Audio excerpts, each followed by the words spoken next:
Hey guys, it's Adam with Whitetail Kings. So today is the first day I've been back to my property for it's been probably 2 months. So I'm gonna head in, check things out. We're planning on doing some frost seeding today.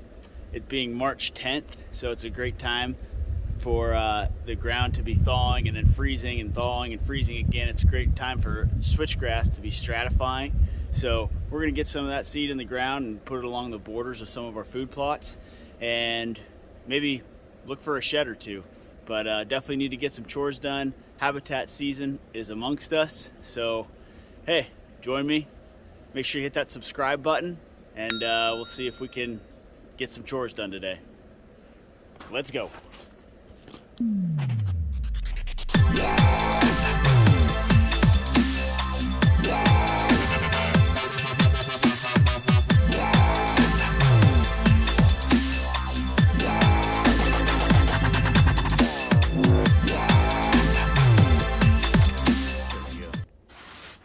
Hey guys, just out here in beautiful Pennsylvania at property where Braden and I both shot our bucks last year.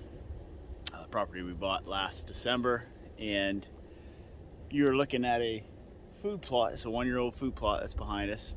And what I'm going to do today is I'm going to broadcast some switchgrass and frost seed it.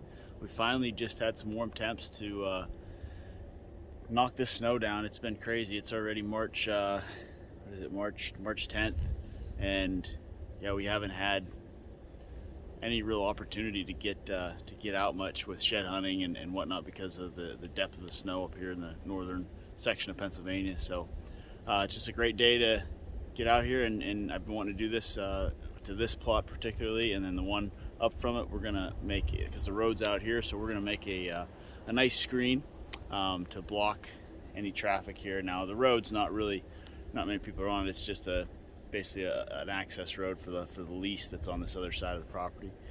So that's basically it. What we're going to do today, just because we have the weather for it, we have the seed, so we're going to get that down, and then about 4 weeks, in a few weeks, I'm going to put down some simazine, and then about 4 weeks after spring green up, we'll put down our glyphosate and our 2,4-D to knock down any of the green before our switchgrass completely stratifies. So you know, the freezing, it's going to freeze tonight again and then warm up tomorrow and freeze again. So we had some really good days here for switchgrass, for frost seeding switchgrass. So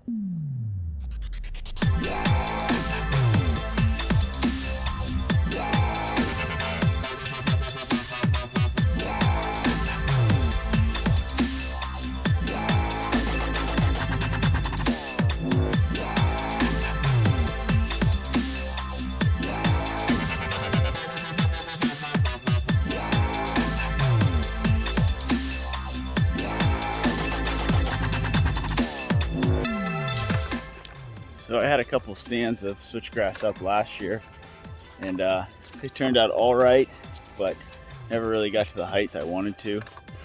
So we planted some screening out front, and it ended up getting cut by the crew that cuts the gas line. So I had it through hunting season, so that was good. But the screening worked well, and it's only a yearly thing, so you got to go back and do it again. But the switchgrass, what I'm going to do, I got another plot here, and I'm going to go on the outline of it and just try to make about a 5 foot section of switchgrass, just to see how it comes in. Like I said, this is old seed too, so this is more experimental than anything, but I think it's a great idea if you have the right conditions to do it.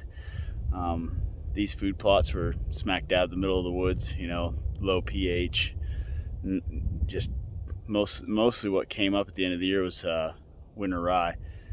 So that's really all we had to go with. A lot of the drought last year really hit some of the first seed I put in, as far as like the brassica mixes and whatnot. So but we had some, and definitely the deer hit it hard. So just trying out some new things this year, and probably gonna make one or two more plots also. So that's some of the habitat that we have going on here at the property, and yeah, looking forward to 2021 and seeing what else we can get on here. All right, so I just went along this outside edge of this food plot. You can see it kind of makes a nice little C all the way around there. And what I did was just basically hopefully create some kind of a screen where if a deer is close to the area, he can't just be off in the distance and be able to look from the south into this food plot. South is where a lot of the bedding is. And on the northern side of this plot, you can see I got a big wall of cedars. So that just plays another, you know, another blockade where it's going to create a little more deer movement, where we can kind of create that deer movement, knowing that, okay, they want to see what's in this plot. If there's a doe in here or whatnot, they're going to end up funneling down into this section. And you can see this area is, I mean, it's historic. Let me flip the camera around here.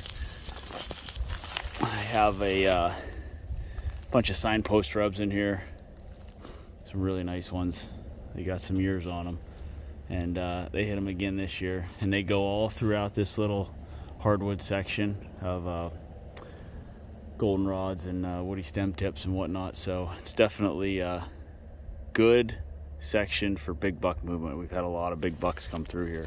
So the next plot we're going to go to, it's up here, it's to the west, and it basically is the central food plot that we have.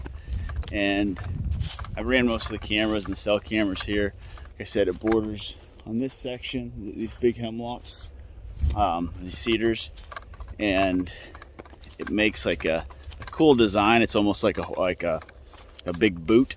So there's a right angle in it.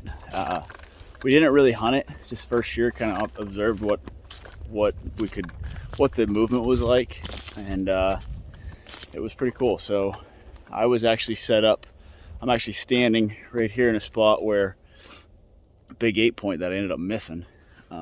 He was here the morning, I missed him. He was bumping a doe in here, and I was off probably 200 yards to the north, and he ended up circling around to that food plot I was just in, and I called him in, I rattled him in, he sat there. I don't know, we had a standoff for what seemed like eternity, and eventually I lost him. And then I actually pulled the rattling bag, or the pack rack, the black rack, back out, and the deer actually he was sneaking in behind me. I never heard him. He literally was 5 yards behind me under the tree. I turned around, I heard a branch, or heard something, turned around, and there he was. The bow was hanging up. I had to grab the bow quick. He ended up walking to my right. Finally got a shot at 25 yards, and I missed underneath him pretty bad, and not because it was I didn't make a good shot. This is just kind of how it happens in archery hunting. I was pulling my bow rope up with my bow on it, and my peep sight, it's a circle like that. It hit a limb or hit a branch or something in the dark, and it folded over like that. So I had to readjust that, and I ended up being a couple, millimeters off, and that makes all the difference. So unfortunately, that would have been an awesome moment, because we had the deer on a cell camera, or on a trail camera that was right here. Then we had a cell camera back here at that other plot, and he took a nice video of him coming across and bumping a doe. So that was definitely a moment I'll never forget in the first year here at the property. So that was just my little story there on this area, this section. So you can see here, kind of just followed this edge. It's kind of nice with the snow, because you can see exactly where you're spraying the seed. But I ran out. This edge will be pretty thin, but it's something though. And it's tough to come in because we're gonna have all this foliage. Now I did hinge cut some of this here to create a screen and a little side bedding. Back here is where I do like to access several of my outer stands on the northern part of the property. I'm sorry, I keep saying northern, that's the southern part of the property. But I do like to take that southern access, and I have about 5 stands lined up here. Right there, right where my finger is, about, can't see the stand, but right in that area is right where I was at last year when that deer came in, that buck came in from that plot up here that I was telling you about. But this is another plot. This is basically, doesn't get as much sun. It's mostly clover, but it's a big, nice open area. So we utilized it for food, and they definitely did it. You can see they're still in and out of it. It's really working it, but still creating